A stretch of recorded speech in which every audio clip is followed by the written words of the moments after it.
Before we begin today's story, please take a moment to like this video, subscribe to the channel, and turn on notifications so you never miss a story like this.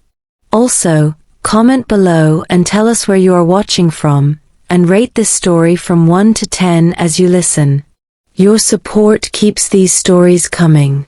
The first time Jace hunted me, the moon was full and cruel, hanging low like an eye that refused to blink. I could hear him before I saw him. His wolf's growl rolled through the forest, deep and patient, like he knew I had nowhere left to run. I had rejected him 3 months earlier, under the sacred moonstone altar, in front of elders who pretended not to flinch. I told the Alpha Prince no. I told him I would rather be alone than bound to power soaked in blood. I believed rejection meant freedom. I was wrong. Now, every full moon, Jace comes for me. Not to kill me. Not to claim me. But to remind me that I belong to his fate whether I want it or not. My name is Rhea. I am an Omega by birth, a healer by training, and a woman marked by a bond one never accepted. The pack calls me cursed. The elders call me foolish. Jace calls me his. Tonight, my lungs burned as I ran. Branches tore at my skin. Fear beat louder than my heart. Because if Jace caught me before sunrise, the rules would change again. And this time, rejection would no longer protect me. I was born under a weak moon. That was what the elders said when they pressed their fingers against my tiny chest and shook their heads. A moon too thin, too pale, too unsure. It meant I would never shift early. It meant I would never lead. It meant I would always belong to someone else. In the Silver Fong pack, that was enough to decide my life. I grew up quiet. I learned early that silence kept me safe. While other children trained to fight, I learned herbs, bones, and blood. I learned how to stitch wounds without flinching and how to listen to heartbeats until they calmed. Healing was the only path open to Omegas like me. Wolf was my only friend. That was his name. Wolf. He had been born feral, abandoned at the edge of the territory. The pack would have killed him if my mother had not begged the Alpha to let him live as a runner. He never shifted fully, never spoke much, but he understood me better than anyone. When I cried, he sat beside me. When I was afraid, he stood in front of me. The night Jace returned, Wolf growled for the first time. Jace was the Alpha Prince of the Northern clans. He had been sent away at 16 to train among the mountain packs, to learn control, cruelty, and command. Stories followed him like smoke. They said he broke wolves who challenged him. They said he killed his first enemy with his bare hands. They said the moon bent for him. I did not believe the stories. Until I felt him. The bond hit me like pain behind the eyes. Sharp. Sudden. Unwanted. I was grinding herbs in the healer's den when my knees buckled. My breath left my body. Something ancient wrapped around my spine and pulled tight. Mate. I whispered the word and tasted fear. That night, the pack gathered in the clearing. Fires burned high. The moonstone altar glowed white and cold. Jace stood at the center, tall, broad, his dark hair pulled back, his eyes the color of storm clouds just before they break. When his gaze found mine, the bond screamed. He did not smile. He did not soften. He only nodded, like this was something he had already accepted. I tried to leave. The elders stopped me. Rhea, Elder Marin said gently, her voice heavy with pity. The bond has been confirmed. I refuse, I said, the words shaking as they left my mouth. The clearing went silent. Jace's eyes darkened, not with anger, but with something deeper. Possession. You do not refuse fate, he said calmly. I do, I answered. I reject the bond. I reject you. Gasps spread through the pack. No one had ever rejected a royal mate before. Omegas did not reject alphas. Women like me did not refuse men like him. Jace stepped closer. The air thickened. I could feel his wolf pressing against mine, demanding submission. Say it properly, he said. My hands shook, but I lifted my chin. Jace of the Northern clans, I reject you as my mate. I choose my own life. The moonstone flared bright. Pain ripped through my chest, sharp and burning. I screamed and collapsed to my knees. When it ended, the bond did not disappear. It twisted. Jace stared down at me, his jaw tight. This is not over, he said quietly. He left that night. The elders told me I was safe. They told me rejection weakened the bond, that it would fade with time. They told me Jace would move on.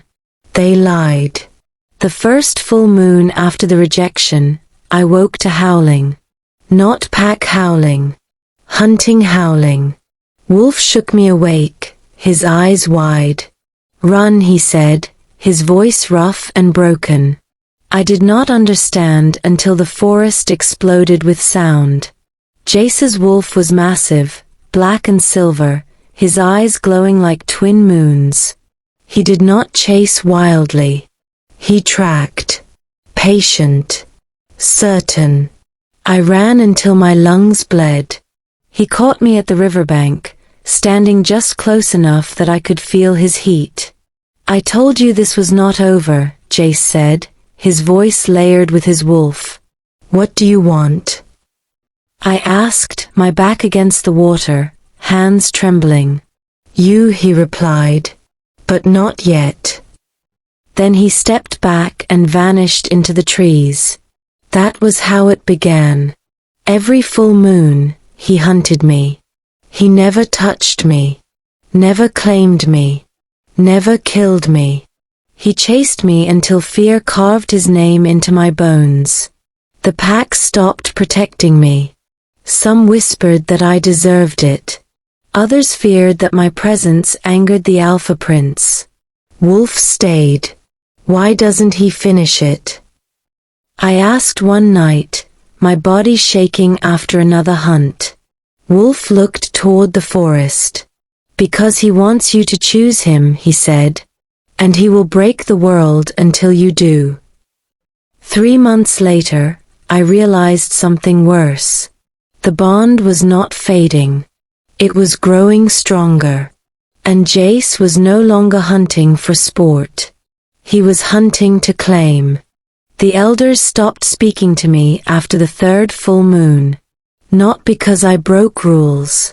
Not because I caused trouble. But because fear had finally chosen a side, and it was not mine. I noticed it in small ways at first.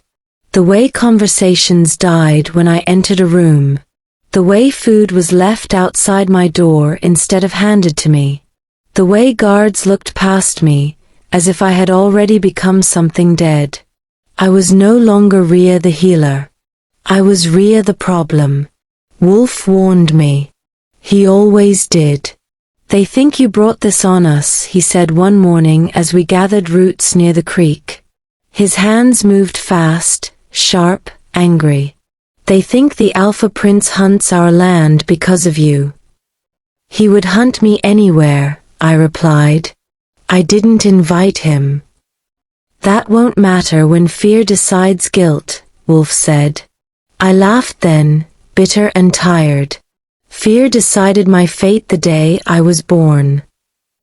That night, Elder Marin came to my den. You must leave, she said quietly, not meeting my eyes. Before the next full moon. I froze. You're banishing me?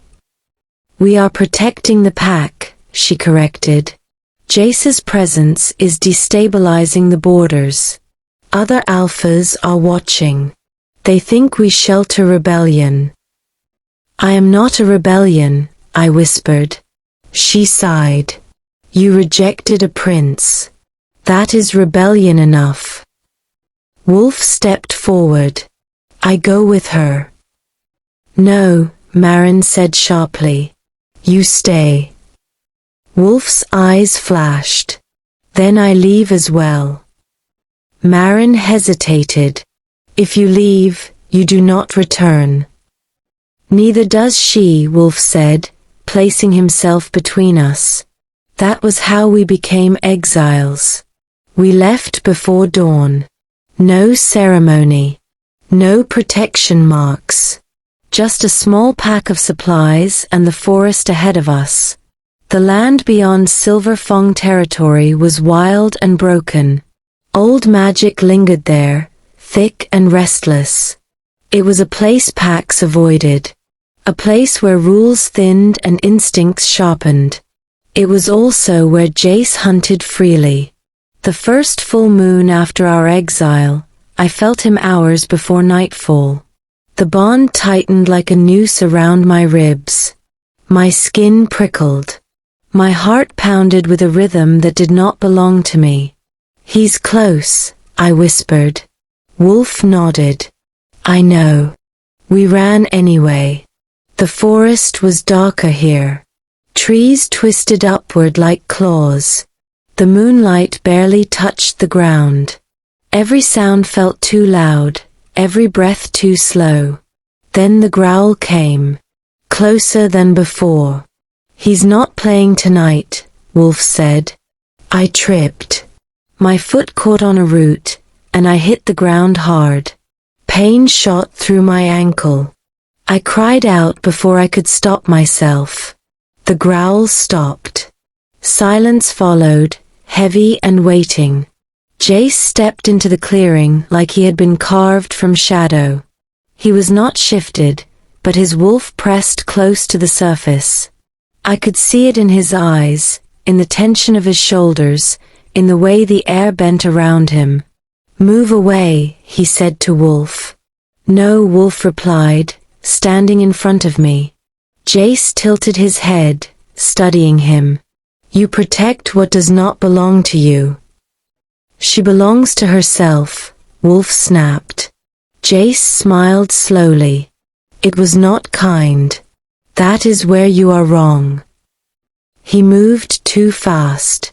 Wolf went down with a cry, thrown aside like nothing. I screamed his name and crawled toward him, my ankle screaming in protest.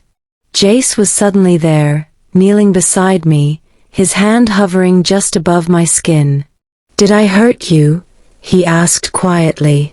I laughed, sharp and broken. You terrorize me every month and ask if I'm hurt? His jaw tightened. I warned you not to run alone. I am not yours, I said, meeting his eyes. I never will be. Something flickered in his expression. Pain, rage, hunger. You feel it, he said. The bond. Stronger than before. I feel your obsession, I replied. He leaned closer. You feel me. I hated that he was right.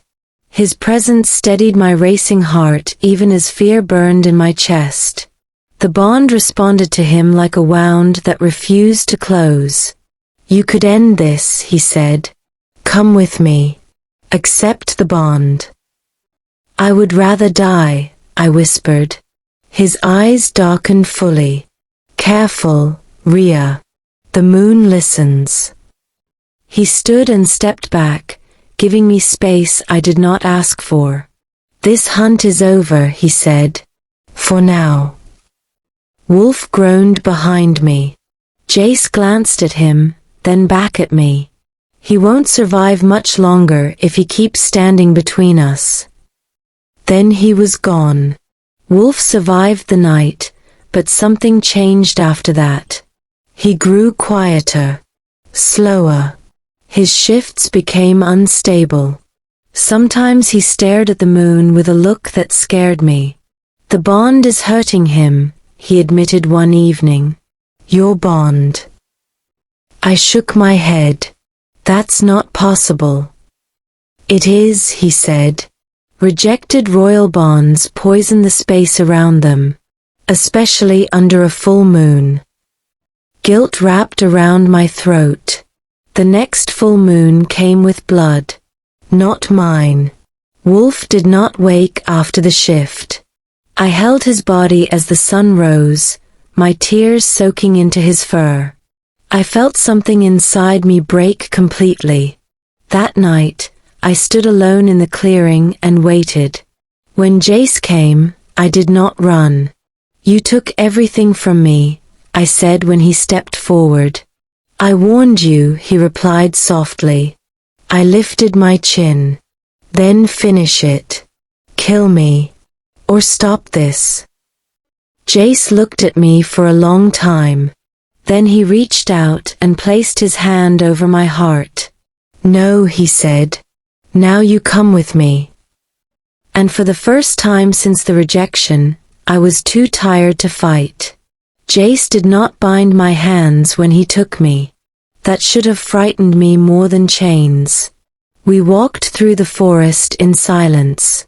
My ankle still hurt, but he slowed his pace without comment. The moon was gone, replaced by a dull gray dawn that made everything feel exposed. I expected cruelty. I expected punishment. What I did not expect was care.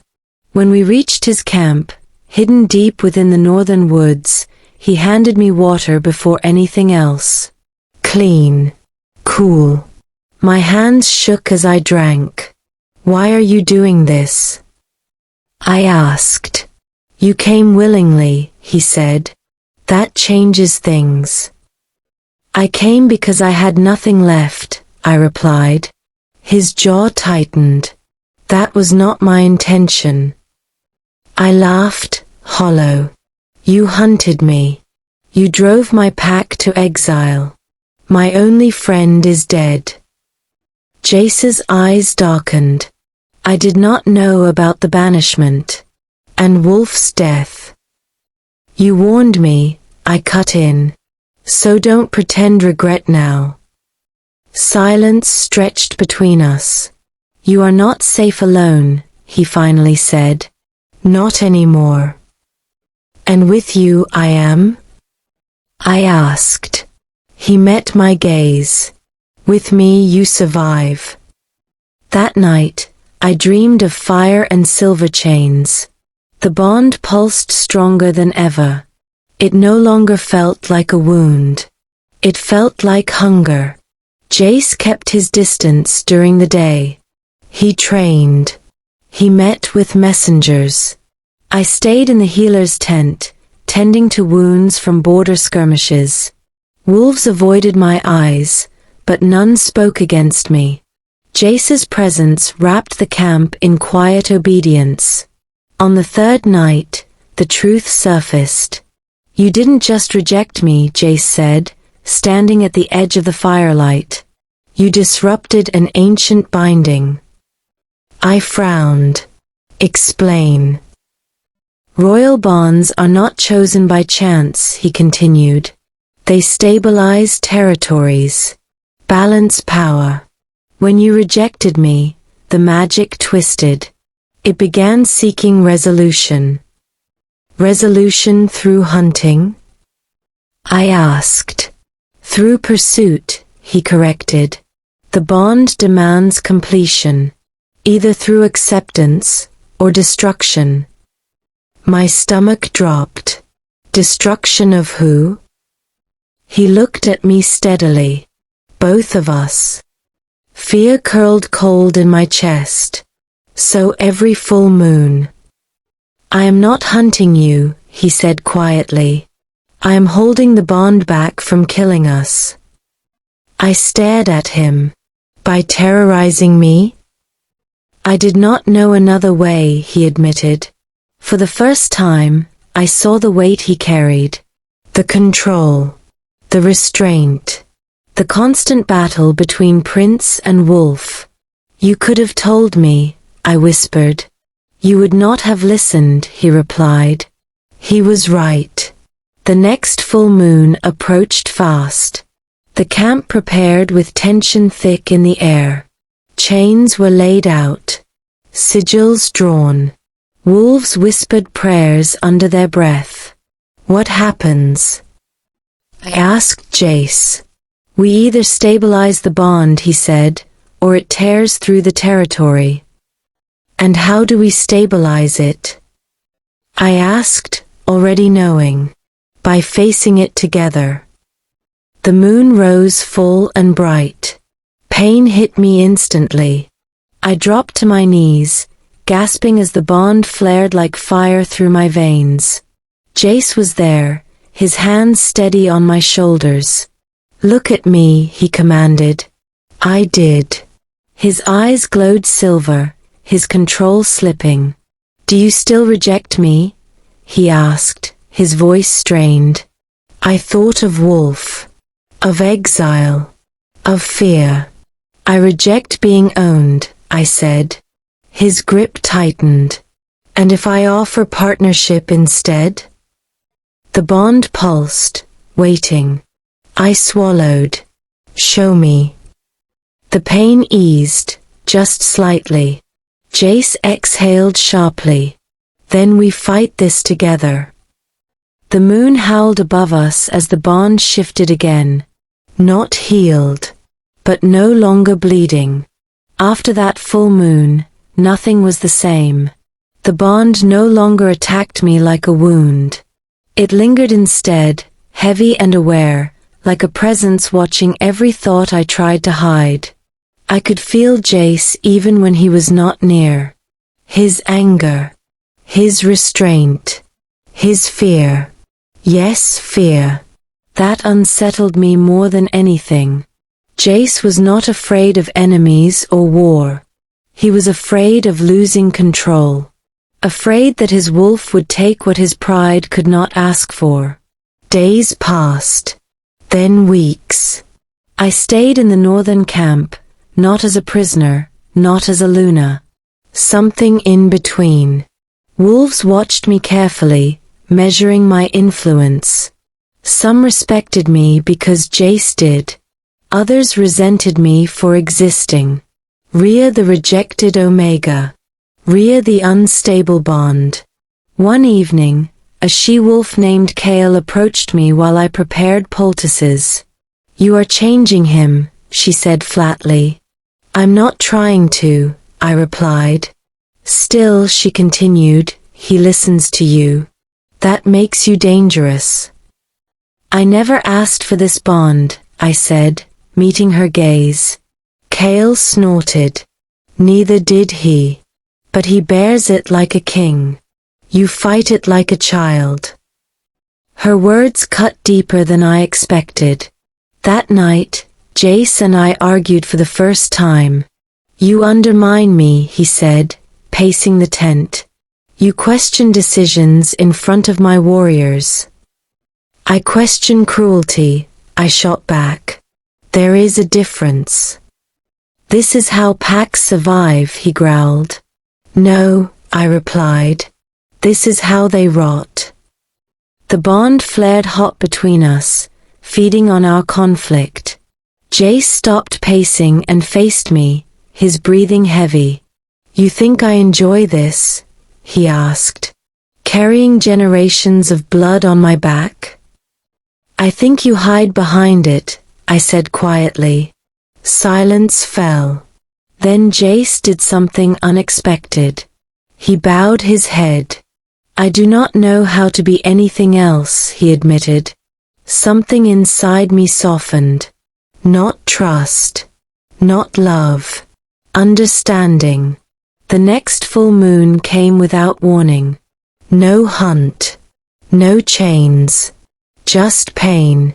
The bond surged violently, stronger than before. Wolves screamed as magic rippled through the territory. The ground trembled. The air burned. This is wrong, I gasped, clutching my chest.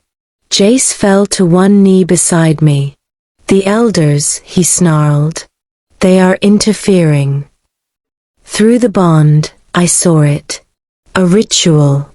The Silver Fong elders trying to sever what they feared. "They will kill us," I whispered. Jace looked at me, eyes blazing. "Then we end this now." He took my hands and pressed them to his chest. "Choose," he said. "Not me. Not the bond. Choose yourself. And let me stand with that choice." I closed my eyes. I thought of Wolf. Of exile. Of fear deciding my life. "I choose freedom," I said. "And I choose you only if you walk beside me, not ahead of me." The bond cracked open. Pain exploded, then "For the first time," he said softly, "the bond obeyed us." I rested my head against his chest, unsure of what we had become, but certain of one thing. The hunt was over. The world did not heal overnight. When dawn broke after that full moon, the Northern Territory was quiet in a way that felt fragile, like breath held too long. Wolves emerged slowly, testing the air, sensing the shift in power they did not yet understand. Jace and I stood together at the edge of the camp. For the first time since I had known him, his shoulders were not locked in tension. His wolf rested, not restrained, not raging. Simply present. "The elders will come," I said. "Yes," he replied. "And they will demand explanations." "From you?" I asked. "From us," he corrected. That word still felt strange. Not threatening. Just heavy with truth. The Silver Fong elders arrived 2 days later. Elder Marin would not meet my eyes. Guilt clung to her like smoke. "You disrupted sacred order," she said to Jace. "And you," she turned to me, "invited chaos." "No," I answered calmly. "You mistook control for order." Silence fell. Jace stepped forward. "The bond stands. Altered by consent. No territory has fallen. No bloodline broken." Elder Marin's voice trembled. "This changes everything." "Yes," I said. "That is the point." They left without punishment. Fear no longer guided them. It followed instead. Weeks passed. I returned to healing, this time by choice, not limitation. Wolves came to me without whispers, without pity. Jace ruled differently now. Not softer, fairer. He listened. And me? I did not become Luna. I became something else. A woman who chose partnership over chains. Strength without submission. Love without fear. Sometimes, under the full moon, Jace watches me carefully. "Do you regret rejecting me?" he asked once. I smiled faintly. "No. If I hadn't, you would have hunted me forever." "And now?" he asked. "Now," I said, meeting his eyes, "you walk beside me." The moon rose high, no longer cruel. And for the first time in my life, I did not feel owned by fate. I felt free. 5 lessons from this story. Power without consent becomes cruelty, no matter how noble its origin. Fear should never decide a woman's fate, choice must. Love built on control will always rot, but partnership can heal even ancient wounds. Rejection is not weakness, sometimes it is the first act of self-respect. True strength comes from balance, not dominance. Thank you for staying till the end. Don't forget to like, comment where you're watching from, rate the story from 1 to 10, and subscribe for more dark romance stories like this.